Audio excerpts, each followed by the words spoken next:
Today I'm recording a video, but it's not going to sound that depressing the entire time, because that would be really bad.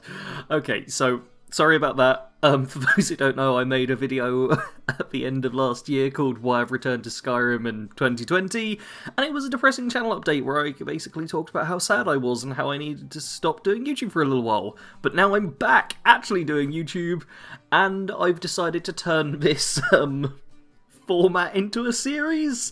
Yeah, so this is kind of the first, kind of the second episode of a new series called Why I've Returned To, in which I'll occasionally be making uploads because it's not something I can really schedule.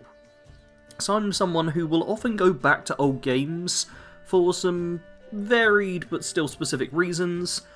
And after just how many new people joined from the Why I Returned to Skyrim video, I figured, hey, whenever I return to an old game, why not talk about it, kind of document the experience, and talk with all of you lovely, lovely, nice people who are all leaving likes on my videos because you're just amazing, and tell you why I've returned to The Witcher 3 Wild Hunt in 2021, which is what this video is about. And it's going to start off on an odd note, because the biggest reason why I returned to The Witcher 3, few of you will have guessed, but it's down to Cyberpunk.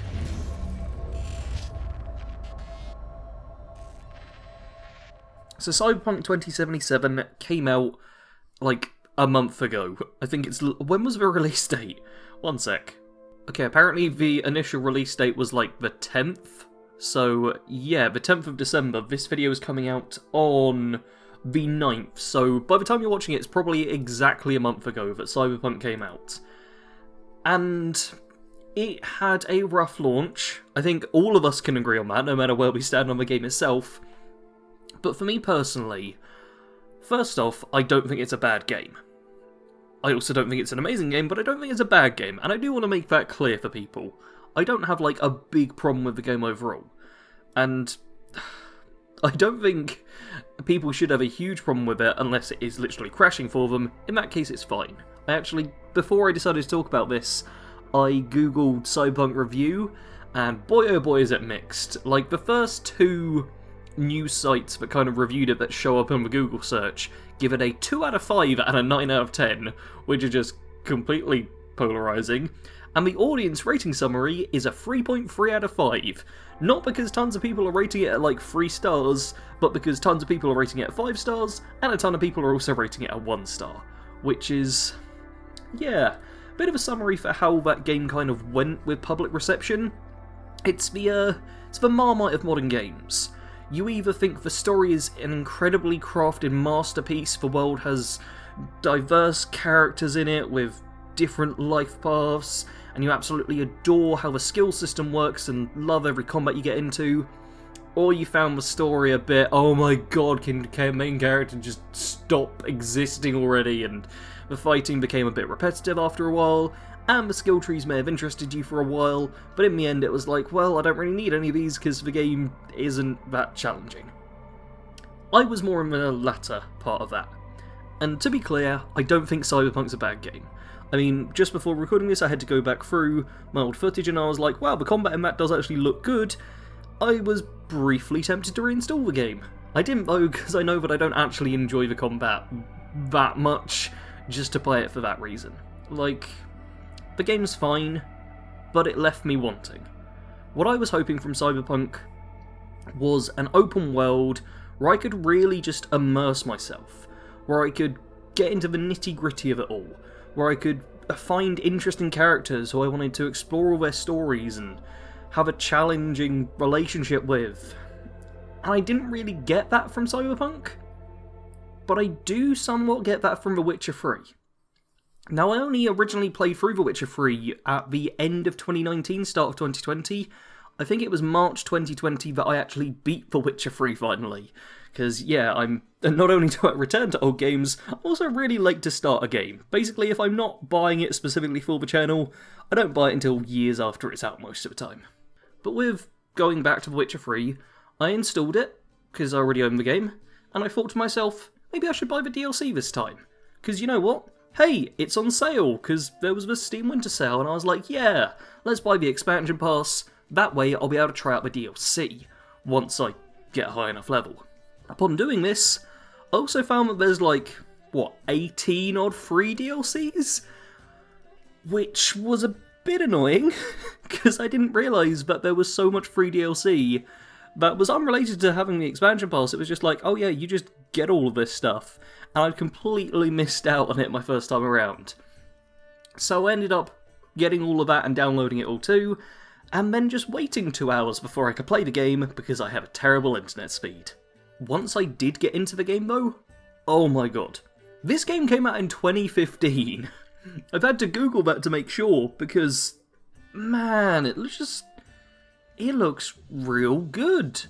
Like, for a game that's 5.5, almost 6 years old, boy oh boy does that game really just hold on the graphical front. Like, I watched my Witcher 3 footage right after my Cyberpunk footage, and I'm sure from a technical standpoint, there's probably Cyberpunk's probably a better looking game, but I'd much rather watch The Witcher 3 from an aesthetic standpoint. It is really well done. It all looks amazing. However, going through this time, I decided I wouldn't just stare at everything and go, oh, how pretty! I first off decided I would play on a higher difficulty.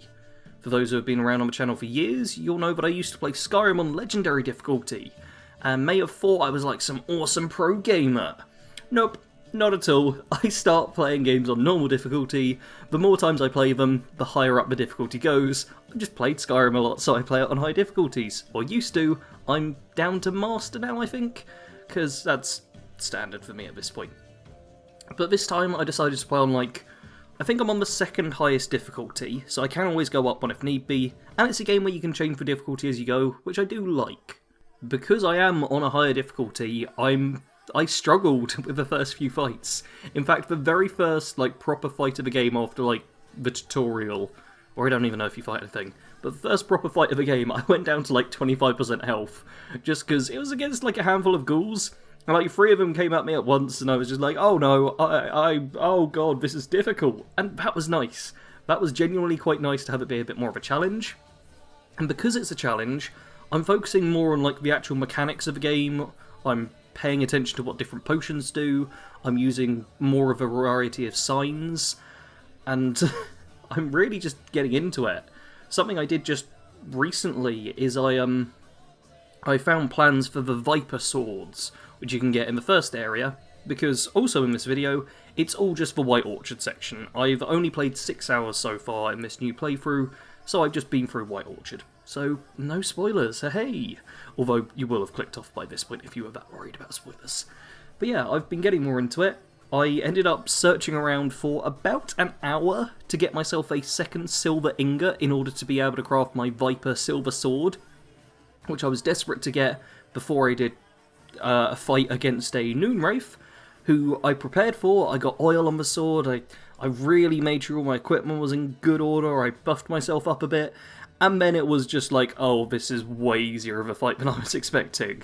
So there's a decent chance I might go up to the highest difficulty fairly soon, just to ensure that I have to really prepare for fights, because right now it's fairly easy, but I think I'll stick with it just in case it's a matter of I was a little over-leveled, I think I was 1 level higher than recommended, so I'm sure there'll be a bit of give and take, where I'll find certain enemies which are really easy to fight, and certain enemies which I might die on, which I'm looking forward to.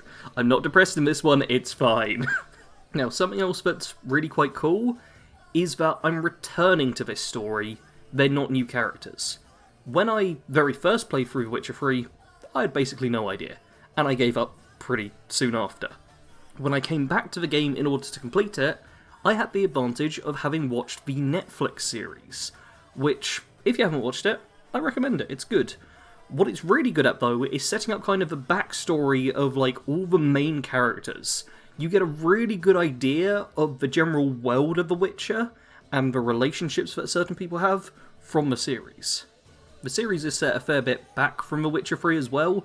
I'm not sure how closely it correlates to the first 2 games and to the books, but in terms of Witcher 3, the series is basically a prequel to it, which was kind of nice, just having more story, and kind of helped me get through the game the first time.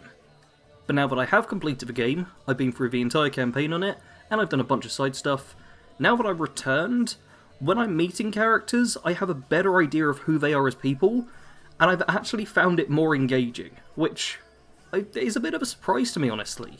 I figured because, I already know how this is likely going to go out, and the character's not surprising anymore, this will just be like skip, skip, skip, but it's been the complete opposite. I found it so much more rewarding running into these characters who now are familiar to me. When Yennefer first shows up, it's like, oh wow, I know so much about this character now, who previously was just like, oh, I think I was an item with that character, maybe, I wasn't paying attention. Now it's like, oh, I know all these intricate things about them, I fully know their personality, it's like meeting an old friend, it's a really nice and satisfying experience. But I also know that The Witcher 3 is quite good with giving choices, so I'm interested to see how much I can change this time around. One thing I'm toying with the idea of right now is going full on, like, on the side of the Nilfgaardians. Because I know when I first went through, I played a very mediator character, because that's who I am myself. I mean, I was literally saying Cyberpunk's not good and not bad at the start of this video. I always take the middle road. But what I did the first time was try and keep everyone happy. I figure maybe this time I'll just go 100% Nilfgaard every step of the way, because the couple of choices I've made so far, I've been nice to them as a faction, so I figure, well, why not go all in on their faction this time around? And then maybe if I do a third one, I can go all in on Temeria. That'd be kind of fun. Although, to be honest, there is one thing holding me back, and it's this clip here. What's wrong with my beard? Always thought it added to my dignity. It does. Yet it also detracts from your elegance. In Nilfgaard, we consider beards hard on the eyes. Especially beards infested with lice. Yeah, apparently Nilfgaardians don't like beards, and if you watch my live streams, which you should do, because they're great, you'll probably have noticed that I have a beard. I'm very much a facial hair kind of guy. It makes me look incredibly sexy, so you should definitely watch the live streams. So yeah, that's honest. That's my biggest problem with Nilfgaard. These very intricate factions with so much good and bad to them. I'm just like, wait, but you don't like beards? Don't know if I can join you. No, but that was nice. I liked that I had a reaction to a character saying that. I did actually care a bit about it. I was like, oh, no. Don't know if I want to side with them now. Anti-beard patrol? Pff, screw them. But it's great having conversations with characters and personally having a reaction, rather than it just being, okay, what's the information I'm getting here? Do I need to skip this? No, I should probably pay attention to the info. Actually caring is such a refreshing feeling. It's just nice. Well, there's only one real final reason why I returned to The Witcher 3, and that's because I suddenly had a bit of extra free time. So my PC is pretty good. I have 96 gigs of RAM, I got a 2070 Super. PC people may understand what some of that means. I honestly don't. But the problem was I was using a old central processing unit from back in 2017, and it turns out it's not good enough. Who would have thought that my 4-year-old processor isn't good enough? So I needed to buy a new one, because I was planning on having a different video out this weekend, but I physically can't edit it in time because the editor would crash or the playback would go to like 1 frame a second, and I just couldn't edit quickly with it. It was getting fully bottlenecked by my CPU, and I was like, okay, just buy a new CPU. When I went to look at one, it was like, well, first off, I'm an idiot who doesn't understand computers, so I had no idea what I was looking at. And then I was like, oh, okay, I think I figured out what I'd like. Oh, it's out of stock on this site. Oh, it's double the normal price on this site. That's not good. So I literally had a problem of scalpers were trying to sell this CPU for, like, double the price. And CPUs are expensive. They're like hundreds of pounds/dollars. They're not a cheap thing. So at first I was like, oh, well, I've got to wait for this to go down in price, or I'll wait for it to go back in stock somewhere where they'll sell it for a reasonable price. However, literally right before recording this, I ended up just browsing for a few other CPUs, and I found one. I found one I could buy. Also, at this point, I want to say thanks to Jared, DTD, and Dakoba, who all helped me with this whole thing, and I've now got a CPU that should have shown up yesterday from when you're listening to it. So yeah, hopefully, for my first live stream with the new CPU, you'll be just going, wow, Sarge, your computer's so far. You probably won't notice a difference, but I will. I'll notice a difference, and I'll be real happy with it. So yeah, I've got a bit of free time whilst waiting for that to arrive, so I've got like a day or so where I can just play more of The Witcher, which I'm looking forward to. But now that I've actually bought a new CPU and paid 10 quid extra to get it delivered early, I genuinely struggle to pay the 10 quid extra. I'm a very cheap person. But yeah, now that I've got it being delivered early, I've probably not got much time to return to the game. But who knows, maybe with a better CPU, I'll be able to stream some of The Witcher 3. Maybe that's a thing I could do. Because I am going to be trying to stream a bit more, and my notes were originally saying, oh, because my CPU's not working, won't be my fancy videos out for a while, so we'll just have to go with a couple of builds and a bit of streaming. But now I'm like, oh, fancy CPU showing up by the time this video's out, so I'll try streaming more and probably make some build videos. Oh, nothing changes. But yeah, ultimately, The Witcher 3 is just a really good game, and it's a game you can fully get engrossed in. It's a whole new world, and unlike Skyrim, which a lot of people will know me for, it's a world where, I don't know how to describe it. There's a huge difference between role-playing a character and being a character. Geralt is an interesting character who's well-rounded, who's got his own personality, and the game still allows you to make choices. You can sculpt somewhat how Geralt is, but he is very much his own person, and playing as him is nice. You get to see his journey. In Skyrim, you are the Dragonborn, you kind of decide what you're doing, but because you're just doing it yourself, they can't just give you infinite role-playing possibilities, and you're a bit of a generic character, and you kind of have to role-play in your own head a lot of what's going on. With Geralt, he's a very well-rounded person, and everyone else in the story is too. And that's quite nice. It's good to have a complex RPG to be able to go back to. And I'm happy to be back in it. And I guess all of those reasons, those many reasons, are why I've returned to Witcher 3 in 2021. And I don't know how to end this video, so thank you all for watching. Do let me know in the comments if you'd like this to be a full series. Like I said at the start, it's obviously not something that I could do like weekly, but there's definitely like some old games which I return to from time to time, and which I'd be more than happy to just talk about why I go back to certain games. So let me know in the comments your thoughts, and I will read them, and hopefully reply to them within a week or so. I'm getting slower at replying to comments, but I am trying to reply to them all. Do leave a like if you enjoyed, subscribe if you're new for more like this and more completely different. I have some big fancy projects on the way in the future, but we'll have to kind of wait and see how well my CPU performs to see how fancy I can make the edits on them. As always though, I want to thank you all very much for watching. Sarge out.